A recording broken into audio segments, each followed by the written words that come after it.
শুক্রবার পুনরায় পশ্চিমবঙ্গ পৌর স্বাস্থ্য কর্মী কন্ট্রাকচুয়াল ইউনিয়নের পৌর স্বাস্থ্য কর্মীরা বিক্ষোভ দেখালো আসানসোলে এবং একই সাথে তারা ধর্ণাও প্রদর্শন করেন। 23শে ডিসেম্বর থেকে চলছে পৌর স্বাস্থ্য কর্মীদের লাগাতার কর্মবিরতি।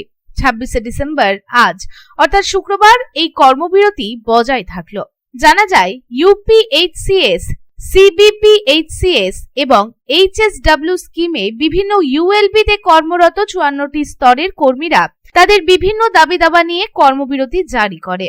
তাদের অভিযোগ, তারা তাদের প্রাপ্য বেতনটুকু পাচ্ছে না, তাদের ইনসেনটিভ দেওয়া হচ্ছে না, তাদের বকেয়া টাকা বাকি রাখা হয়েছে এবং কোনো পৌর স্বাস্থ্য কর্মী কর্মরত অবস্থায় মৃত্যু হলে 5 লক্ষ টাকা করেও দিচ্ছে না রাজ্য সরকার।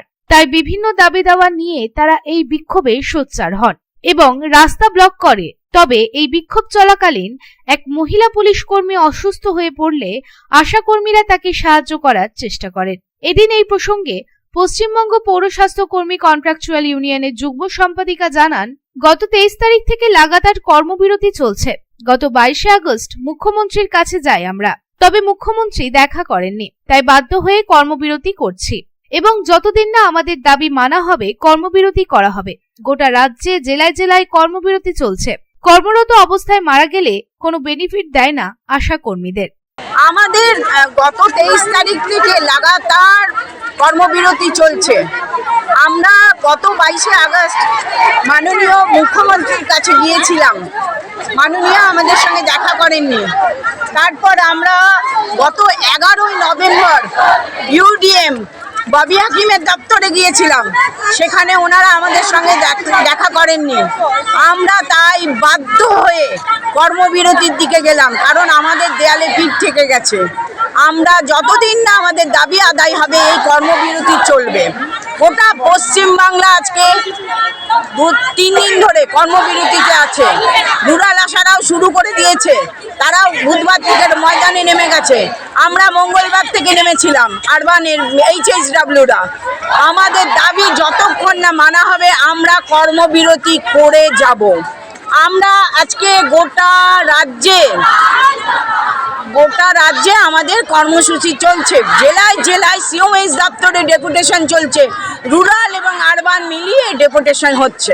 একদম বাধ্য হয়েছি, কারণ আজকে এখানে ম্যাডাম অসুস্থ হলেন, আমরা ব্যস্ত হয়ে পড়লাম, অথচ আমার দিদিরা রাস্তায় ডিউটি করতে গিয়ে স্ট্রোকে মারা যাচ্ছে, অ্যাক্সিডেন্টে মারা যাচ্ছে, কোনো বেনিফিট তারা পায় না। যে দিদিরা কর্মরত অবস্থায় মারা যাচ্ছে, মাননীয় মুখ্যমন্ত্রী ঘোষণা করেছিলেন 5 লক্ষ টাকা দেবেন, কিন্তু সেই বেনিফিট আজ পর্যন্ত গোটা পশ্চিমবাংলায় কেউ পায়নি। না গ্রামীণ আশারা পেয়েছে, না শহরের এইচএসডব্লিউরা পেয়েছে, কেউ পায়নি। মাননীয় মুখ্যমন্ত্রী ঘোষণা যখন করেছেন, তখন আমরা চাই 24 সাল থেকে যত মেয়ে মারা গেছে তাদের সব মৃত্যুকালীন বেনিফিট দেওয়া হোক, কিন্তু উনি সেটা দেননি এখনো পর্যন্ত।